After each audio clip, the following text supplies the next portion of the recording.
राधे राधे मेरे प्रिय साथियों, आप सभी लोग जानते हैं कि 18 अक्टूबर को धनतेरस है, जिस दिन सभी लोग अपने घरों में नई नई चीजें लेकर आते हैं, क्योंकि इस दिन खरीदी गई कोई भी चीज हमारे घर में कभी समाप्त नहीं होती है।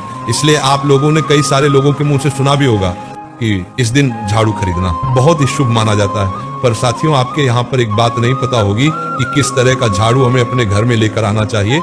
साथियों, धनतेरस के दिन कोई चीज खरीदो या मत खरीदो, पर झाड़ू जरूर खरीदो, क्योंकि हमारे यहाँ पर झाड़ू में माता लक्ष्मी जी का वास माना जाता है। साथियों, आजकल जब आप दीपावली की खरीदारी करने के लिए बाजार जाते होंगे तो आपको हर जगह प्लास्टिक वाले झाड़ू देखने को मिलते होंगे और आप लोग उन्हें देखते ही खरीद कर लेकर आ जाते हैं। पर साथियों, हम आपको बता दें कि धनतेरस के दिन कभी भी प्लास्टिक का झाड़ू नहीं लाया जाता है। माता लक्ष्मी जी का वास भले झाड़ू के अंदर माना जाता है, पर प्लास्टिक के झाड़ू के अंदर नहीं, बल्कि फूल झाड़ू, सीख वाले झाड़ू या खजूर के पत्तों का जो झाड़ू बनाया जाता है उसमें लक्ष्मी जी का वास माना जाता है। फिर प्लास्टिक के झाड़ू में लक्ष्मी जी का वास नहीं माना जाता है। इस रीजन तेरस के दिन प्लास्टिक वाले झाड़ू नहीं लाना चाहिए।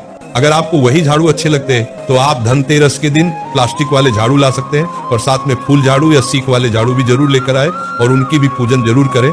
साथियों, अब यहाँ पर बहुत सारे लोग ये भी प्रश्न करेंगे कि हमारे घर में तो पहले से झाड़ू है, तो क्या हमें धनतेरस पर नया झाड़ू लाना जरूरी है? तो इसका जवाब है हाँ साथियों, क्योंकि धनतेरस के दिन वैसे भी नई चीज खरीदी जाती है और इस दिन झाड़ू खरीदकर उसकी पूजन अर्चना करने से ऐसा माना जाता है कि माता लक्ष्मी जी कभी हमारे घर से नहीं जाती और सदैव उनका आशीर्वाद हमारे ऊपर बना रहता है। ऐसी बात बीला प्रशांत को कोई भार दूसरा, माता लक्ष्मी, माता लक्ष्मी, माता लक्ष्मी।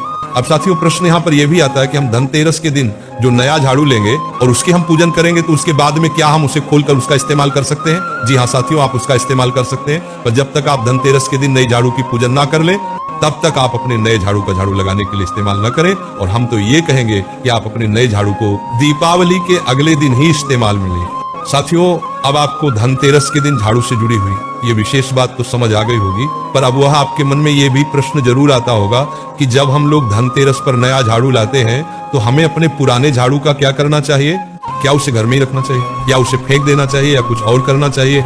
साथियों, वैसे तो आपको धनतेरस के बाद अपने पुराने झाड़ू को उपयोग में नहीं लेना चाहिए, पर अगर आपकी झाड़ू नई है और अच्छी है तो आप उसे अपने घर में रख सकते हैं। पर जिनके घर की झाड़ू पुरानी हो गई है वह धनतेरस के बाद अपनी पुरानी झाड़ू को अपने घर से बाहर कर दें। वैसे पुरानी झाड़ू को घर से बाहर करने का दिन शनिवार का होता है। बाकी आप चाहे तो अपने पुराने झाड़ू को अपने घर के आंगन या बाहर की जगह को झाड़ने के लिए भी कर सकते हैं, जिससे कि वह झाड़ू आपके घर में और लंबे समय तक रहे। साथियों, धनतेरस के दिन जो आप अपने घर में नया झाड़ू लेकर आएंगे आपको उसका पूरा सम्मान करना है, क्योंकि उस झाड़ू के अंदर स्वयं माता लक्ष्मी जी का वास हो जाता है। इसीलिए अपने घर के झाड़ू को हमेशा छुपा कर रखें।